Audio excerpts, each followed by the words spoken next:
Hey there, folks. I'm Isaac, and I am a viceroy of the Scorched Queen. And I'm Claire, and I'm a slow runner.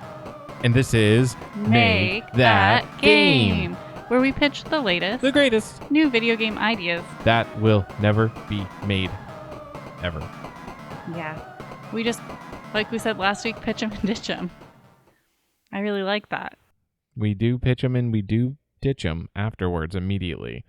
We throw them in the garbage. So I know you actually came up with a game idea before I did. I did.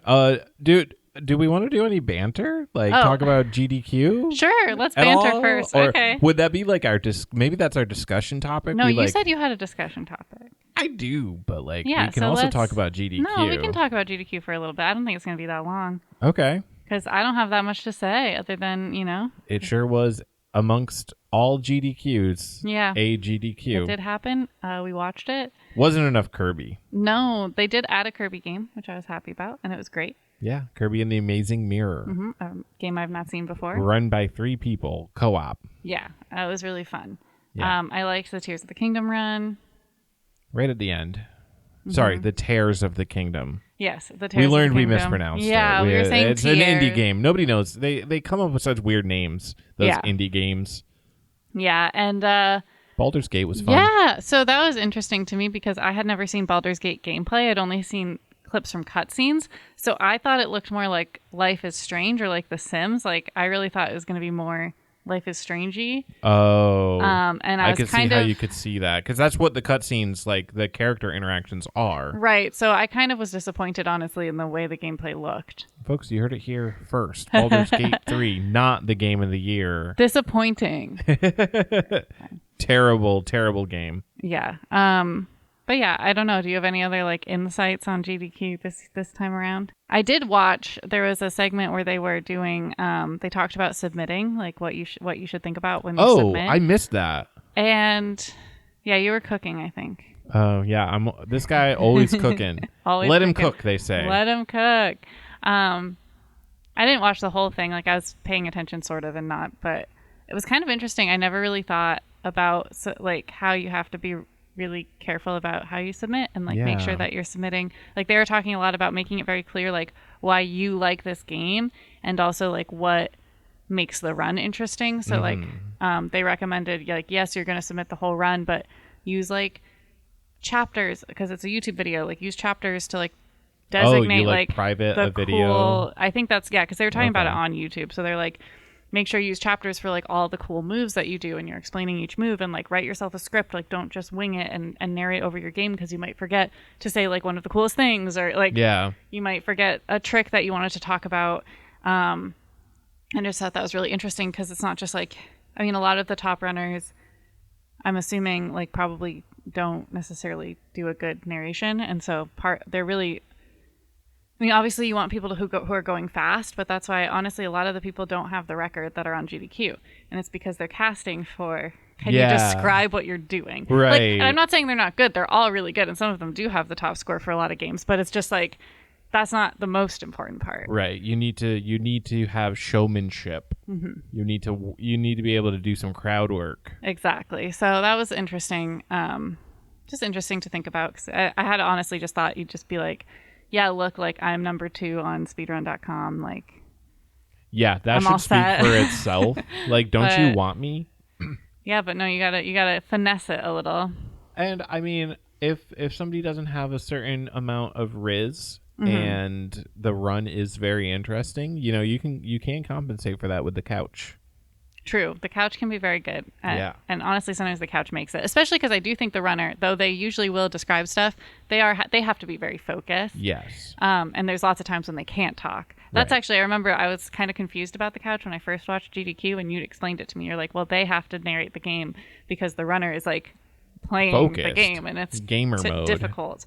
The other thing I wanted to bring up was the science block, which had me completely baffled, but in a good way. How do magnets work? Well, GDQ explained it. Yeah, and I actually was telling one of my friends this, and he was oh, where's the VOD? And they didn't do a VOD of it, which I'm actually pretty disappointed by, because I want to be able to share this now, because it happened. So they just had someone on, and it was called Science Block, and they just talked about how magnets work, like magnetic fields and electromagnets, and they did live demonstrations with magnets, and Yeah, and that's what happened. And it was because the like some science company, obviously they did a bad job saying their name because I don't remember, but they sponsored the Science Block and the Mario Maker game that was right after. And so that was how I missed the Mario Maker run too. You weren't cooking then. You were playing streaming. Yeah. I stream, folks. Mario Maker was fun. Table It Gaming on Twitch TV. Usually the Mario Maker's a race with people who haven't seen the levels before, but this time it was a glitch showcase, except the people on the couch had programmed glitches that the guy who was playing was not prepared for, so it was mostly pranks, and it was pretty good. That I liked. Yeah. Sounds good. I should watch the VOD of that. You should watch the VOD of that. It's only like 30 minutes. And Armored Core. That's one that I missed that I did want to watch. The Armored Core I think Ginger was talking about that. Yeah, he was. He's got to watch the VOD too. Shout out to listener Ginger. I don't think he's ever listened to the podcast. He better. If you don't, you better be listening to this. You better Discord right now. As you listen to this. The secret code. ABCJ. ABCJ. Text ABCJ to Isaac right now. Prove that you're a real friend. Oh man. Okay. So now yes. Have we bantered? Yes. Okay. Do you want me to pitch a game now? I do. Okay. Want that. I'm gonna pitch a game idea to you. All right. So I didn't come up with a good name because I don't ever do that. I'm gonna call it Glitch Hunter, but that's the name of a show. I was gonna say, a cartoon is this based show. on? Oh, okay. Never mind. The show Glitch that we're also watching is not a cartoon show. No, why would it have anything to do with the show Glitch? I'm going to describe it to you and you're going to realize how silly you sound. Oh, okay. Because it's going to have nothing to do with the show that you said, hey, you want to watch that? And I said, I just came up with a game idea. Yeah. It's so you're going to seem so silly for thinking that they're related. Okay. All right. So Glitch Hunters is, in a way, a video game version of the I Spy books. Do you remember those? Yes. Like, spot the differences. Right. So, well, I Spy and Spot the Difference are different. Oh. Spot the Difference is two that's pictures. true. So, okay. So it's going to be Spot. Yeah. It's going to be basically Spot the Difference. It's not going to be I Spy. I'm sorry for hyping you up wrong. So you are an agent who is tasked with fixing glitches in the world, universe, multiverse. How this could be expanded. This concept could be huge. All right. So the way that it works is you like enter a level, and you have a like phone or tablet that has a bunch of pictures of like what locations should look like, and you have to remove glitched items from those locations using like the pictures of what they should look like. So like, it could, like, let's say a level is like a bar and there's like a bunch of mugs on the bar, but one of them's like a goblet, and you look at the picture and you're like, oh, that goblet's not supposed to be there. That's the glitch. So you confiscate the glitch item, and then you go through the level, you collect all the glitch items, and then you extract yourself. You like end the level. You're like, okay, I'm done now. And then it rates you on how quick you went, how many glitch items you found, how many non-glitch items you took. Like that would like decrease your rating if you like messed up and you're like, oh, I grabbed something that I thought looked out of place, but it actually did belong there. Yeah. Like the knife on the counter. You can't like put things back either, right? Like if you pick it up. No, yeah. What like I'm imagining you have like a tool that like zaps it and like sends it to like the lab or your employer or whatever. So yeah, you go through and you kind of get the score. In a way, it's also kind of like Pokemon Snap without the rail, because like Pokemon Snap, the sequence is you drop in a level, take a bunch of pictures, it gives you score, and then, okay, you move on, and there's not really much else to do. But within the levels, there can be various other things that you need to do to like completely beat it. Like you might need to find a key to get to a locked attic or something. And then there's glitch items in the locked attic. Okay, that's a different twist. So it's not just like, okay, I'm going to walk through the gallery and figure it out. Just, click whatever.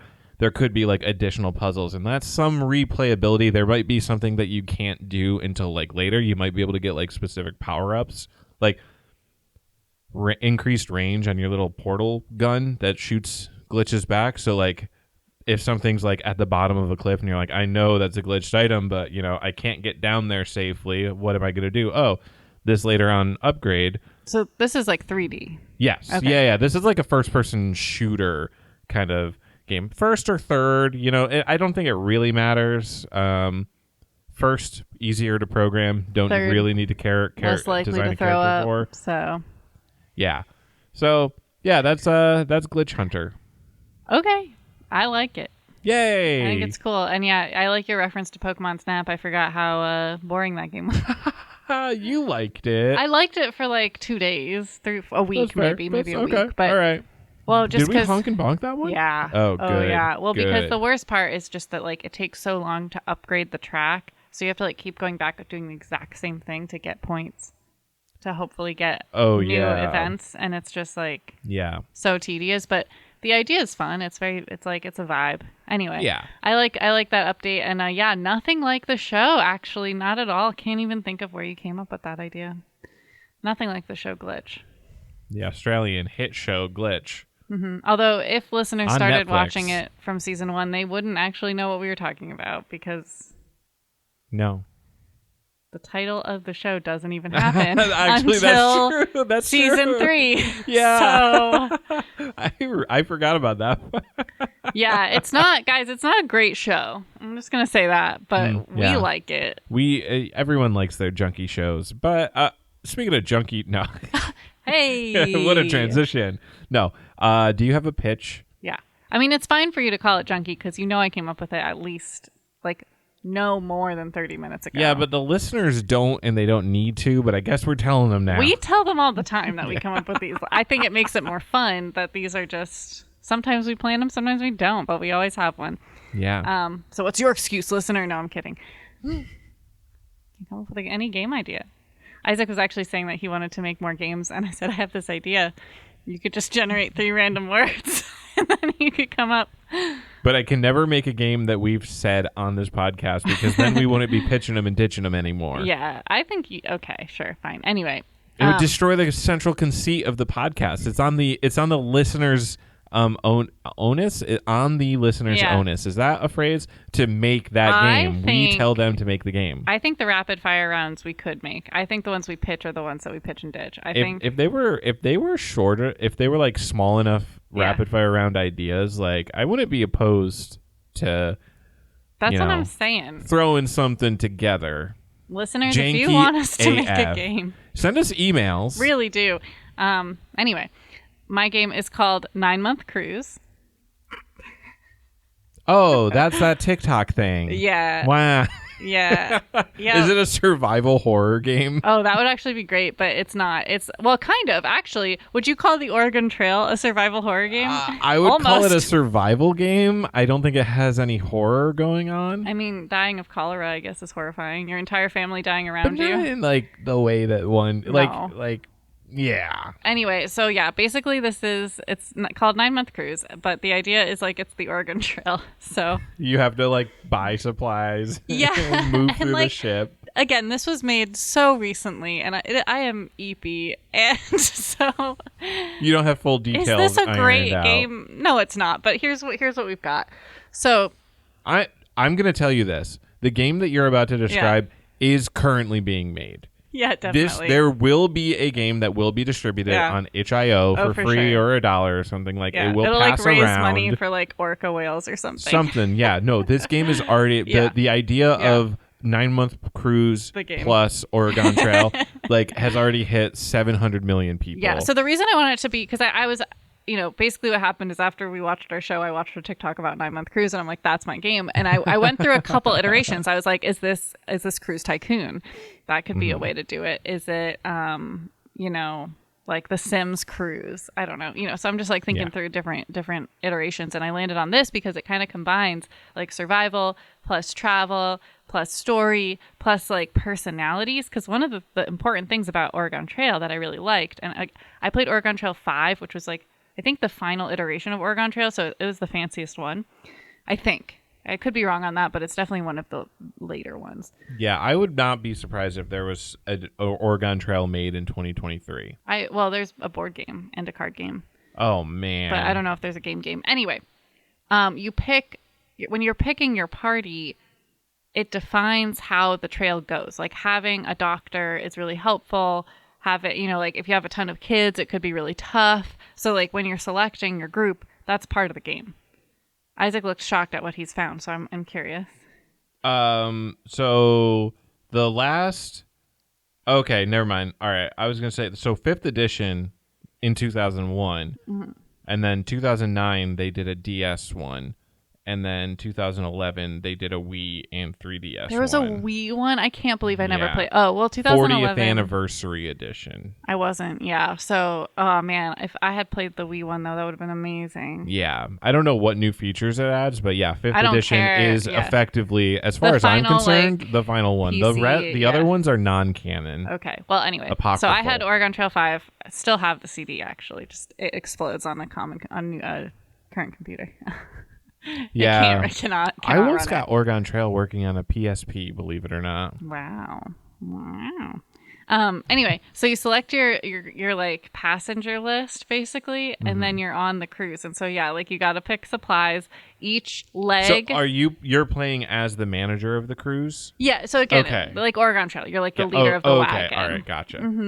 And then you have to like make decisions to like keep the crew alive, and the goal is to make it all the way through all 9 months. But of course, each month, like there's landmarks. I mean, so they've already had to make. It's very much based on what's going on, and like you said, someone's making this game for sure. Yeah. But they'll. So recently they went to Antarctica. They actually missed 3 ports because the weather was so bad. So like that would be one of the things, like choppy waves. Do you go to port or stay on the boat? And like staying on the boat will mean morale goes down, but going to the shore might mean you lose people. So oh, man. Of course the game's going to be more intense. Like people will die. Losing people as in they will die if you go to port, or you go to port and they're just like, I'm getting a flight back home, or both. Maybe a combo. Yeah, I feel like that you can lose. Actually, I guess because people hopefully won't die. Hopefully people won't die on the 9-month cruise. It's a really low risk, I would say. Yeah. But in your game, people will die. Well, I'm thinking it might be funnier if they don't, if they just like hate the cruise so much that they leave. Maybe that is 2 things. It's like you take them into the dangerous water and they're in their little boats. I learned about this, tender boats, which are the little boats that go off the cruise ship to go to shore when the port is too small for the cruise ship. Like, so you could, maybe that's the dangerous part. Or they're just, the morale gets so low that they're like, I'm out of here. I'm booking a plane. I'm going home. And I think that's pretty good. So your goal is to have as many people as possible, end the 9 months on your boat, safe and sound. As happy as possible. And see all of the wonders that they're supposed to see. I don't know it by heart, so that part I don't know. But they're seeing like 7 wonders of the world, I think, or like something. Wow. Like that. Wow, the world has a lot more than 7 wonders. Right, I'm looking at one right now. Wow. Got him, folks. Wow. I don't think I'm alert enough to even absorb that. I can't. I'm thrown. Well, after that incredibly cute example of cuteness,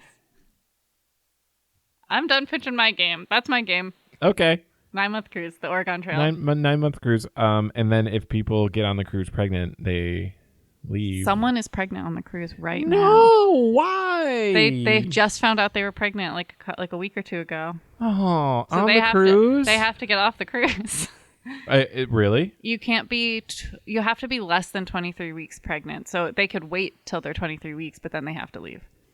Is that just a rule for all cruises? It might be. I'm not sure. I don't know. Is that a cruise rule, or is that like a law, like American law? Like, oh, I doubt it's an American law because the cruise goes all over the country. Oh, that's true. They're in international waters. I think it's more just a health risk. Like, there's not a medical team on board. So if something went wrong, okay. There's not a lot they could do. There's dolphins. Dolphins deliver babies all the time.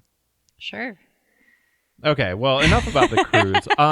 Discussion topic. This is going to be kind of a short one. I do have something, but we talked about GDQ. Right. Therefore, it's okay. The banter section plus the discussion session. Yeah. This won't be too short of an episode. No. But I just wanted to complain about something real quick. Okay.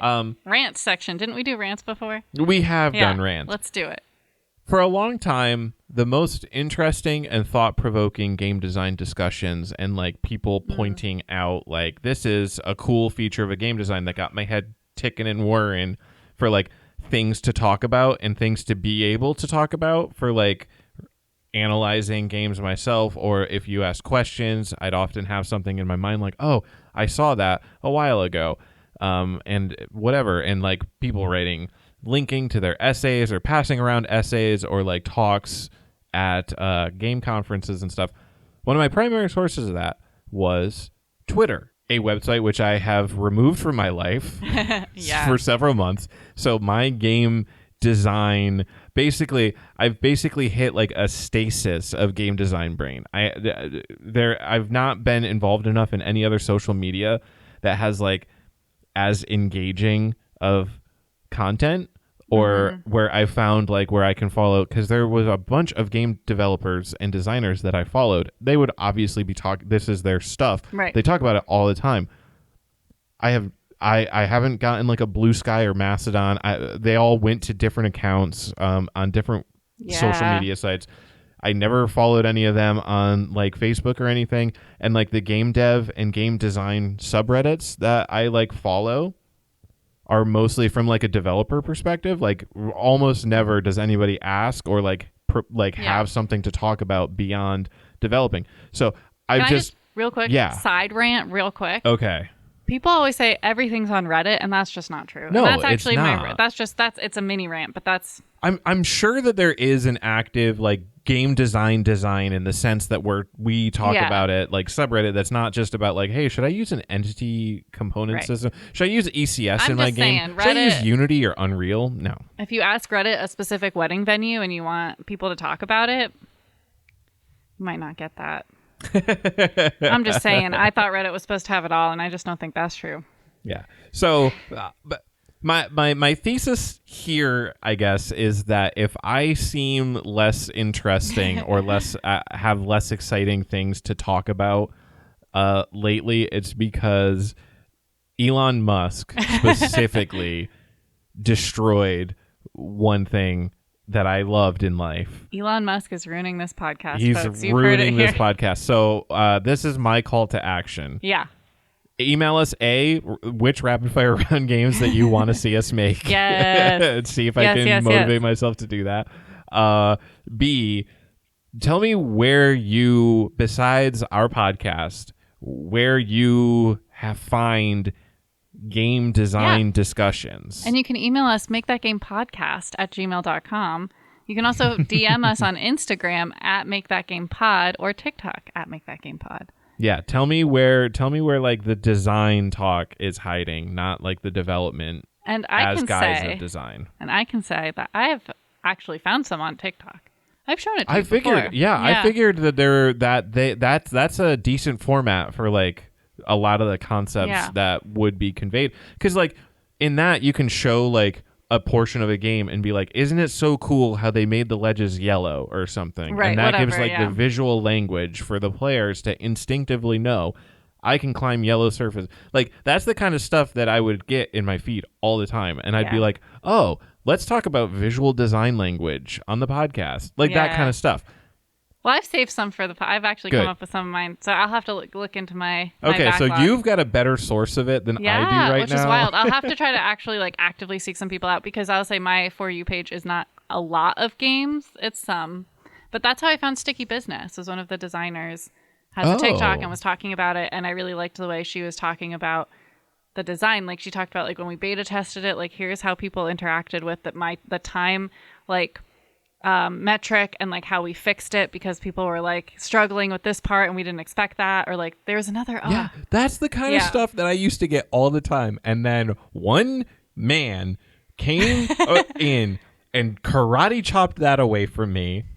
So yeah, that's just my little rant. I'm sorry that my quality of discourse personally has gone down because one eccentric billionaire. No, I mean, I think another ruined me. So last episode we talked about our both our game goals for the year and our podcast goals for the year, and I think one that we could add on to podcast goals, even though it's 1 week after the goals episode. I know, pretty wild and crazy, but something I've wanted to do is bring guests onto the discussion portion of the podcast, and so we could get actual game designers and ask them direct questions, and then that would give you some talking points. Yeah. So if you are a game designer, please email us at makethatgamepodcast@gmail.com, and we'd love to hear from you. Well, with that section concluded, that's done. It's time for our rapid fire round. That was excitement. Wow. Okay. Wow. What a voice. Is that how we're going to say it from now on? No, that was a special. It's late at night. Okay. Episode 80 special. That's an episode 80 special because I don't know what's going on no more. But in the rapid fire round, I do know what's going on, and that's we're going to generate 3 random words. We have 5 minutes to come up with a game idea and a name based on those 3 words, and Isaac is going to do the timer, and I am going to generate the 3 words. Are the 3 words ready? Am I ready? We're ready. I'm starting in 3, 2, 1, go. Broken apple outline. Okay, outline throws me for a loop. Yeah. Broken apple is also hard, but I immediately thought of William Tell and like shooting arrows at apples. I don't know why. I don't know who William Tell is, but I have heard of shooting arrows. William Tell apples. Overture. Okay. And what does that have to do with apples? Because William Tell shot the arrow on his son's head. Or shot the apple on his son's head. I don't know anything about William Tell, the arrow was on his son's head and he shot an arrow. I don't. William Tell, the one where he put the apple on the head of his child. I've never heard of this before. And then he had a bow and arrow. I've never heard of this before. Shot the arrow at the child's apple head. No, like I understand what you're saying. I just have never heard of this before. You've never heard of William Tell? I've heard of the William Tell Overture. But you didn't know who William Tell... Okay, no. All right. Okay. I'm so flustered. I've completely broken apple... Outline. So when I heard apple outline, I thought of apple prints, which is something we did in kindergarten, where you cut an apple in half and then you put it in paint and then you make a stamp of it so you can see the little seeds inside, and it looks pretty cool. Apple outline. That's what I thought of. Okay. That's not a game. Okay. All right. Broken. You cut it. Yeah. Okay, but... Okay, it's a treasure hunting game. There's treasure inside the apples where you got to make apple prints to figure it out. Solve puzzles. You make the apple prints and like the patterns of their core spell out things. Okay. Yeah. Okay, but like what's the so the gameplay is do you have to cut the apples?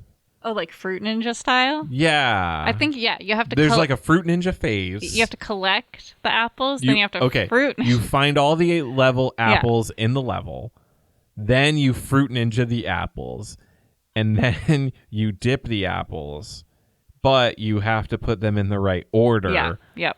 And the seeds spell out the words. Yes. And when you get all the letters... and you solve the word, you get it in the right order, that gives you the hint to finally escape the room / solve the mystery or whatever. Yeah, well, I think you should be on like an apple orchard island, and you're trapped there. Okay. That's how you collect them, and that's how you escape the passcode to the boat to leave the island. There are so many apples on an apple orchard island. Well, there'll be sections. Like the Macintosh level. Okay, so we'll be cordoned off where, all right. And hey, maybe actually that's a good thing. Maybe there are certain sections where only the Macintosh apples have valid hints. So all the Gala apples you ignore because they are red herrings. I was afraid you were about to say this is a learn 'em up game about apple types, and I was going to say that's a little too far. It sort of is, but like only tangentially, not... Learn 'em up kids escape the apple. I was going to say Johnny Appleseed. Johnny Appleseed. No. Johnny Traptleseed. I was going to say Johnny Apple Free. Johnny. Okay, wait. Are we going to do Johnny Trapleseed or Johnny Apple-Freed? I think Apple-Freed. Okay, because I came up with it, so I was tied to it. But you're right. But I like that both of us came up with I would say almost equivalent Johnny Appleseed pun, and that's great. So. All right, so I mean, I think that's done with 1 minute and 10 seconds left. Good. Okay, yeah, that's our game idea, puzzle adventure kind of game. Yeah. All right. You want to play it, you know you do. Yeah, I'm already playing it in my mind palace. If you want us to make this game. I don't know if we can make this one. No, yeah. Yeah? Okay. I think I've never actually played Fruit Ninja. The clues would be hard, I think. Yeah, the actual coming up with puzzles part would be hard, but like, I don't know. People made Slender Man in Unity in a weekend. That's true. Oh man, Slender Man's actually a pretty effective horror game. We should have a Slender Man discussion. Next time, if we remember. All right, 3 new words. Yep. Starting in 1, 2, Appleseed. That's a go. Clean, talk, bomb. Talk? Yeah, TALK. Oh, not like talk. Not okay. like TikTok. But that would be convenient for bomb. That's true, and I feel like we've had a cleaning bomb before. Okay. This feels very familiar to me. Clean, talk, bomb. Okay. Yeah. Talk is hard. That's a hard one because it tends to create kind of a boring game. Well, coffee talk is boring. Oh, that's true. Coffee talk is not boring. The VA11-H Valhalla. Yeah. Oh, okay, wait. So if we're going to do it that way, what if you're a cleaner? Wait, okay. Instead of being like the owner of something, like you are a cleaner who goes to different businesses, you're the one who comes to them and talks to them. But otherwise, it's the same game as coffee talk. Okay. So it's called clean talk. Okay. And then instead of like you making drinks to serve people, you just do like a quick cleaning mini game. Exactly. Okay. Correct. That's the game. So we bomb. We have to work bomb in. Okay. Maybe you're a cleaner and you're also a private detective. In one of the houses you're cleaning, there is a bomb. And you have to use the context clues that you learned from talking to the people while you clean their house to figure out who made the bomb. Yeah, so it's like a mystery also. Oh man, okay. I don't know. Is that too far? I don't know how else to work. I mean, honestly, maybe if you're a private investigator wouldn't be looking into bomb threats. So you would be like a federal agent undercover. We could also go real. We could really like stretch it and be like, your cleaning company is called the Bomb Cleaning Company. Where's bath bomb cleaning. We clean your bathrooms. And you make bath bombs every time they come over. You have a little special bath bomb to give them based on their personality. Oh, like this one's a moon. So you still get like the you're making something mini game, but you also have the cleaning mini game. That's it. That's the one. And you're talking with people, just shooting the crap with them. So it's called Bath Bomb Cleaning Company. Okay, 2 minutes and 43 seconds left on the clock. Bath Bomb Cleaning Company. And it's a little cozy game. The little cozy game about cleaning bathrooms. Yep. Okay. This is unrelated, but is there a PG version of the phrase "shoot the crap"? Shoot the shoot. Like what do people use that phrase in kids shows ever, or is that just a completely like rated R phrase? PG-13. I don't know what it would be considered, because we keep it friendly for the kids. I'm trying to think. I'm literally looking so hard in my brain right now. Yeah, I don't think they say any. I don't think there's like, oh, shoot the show. I maybe they just don't mention shooting. Yeah. Yeah. All right, let's just move on. All right. Okay. I'm sorry for bringing that up. I was really questioning. All right. I'm ready in 3, 2, 1, go. Harvest. Okay, apple. Lot. Harvest a lot of apples. Board. BOARD. Like. As a board game.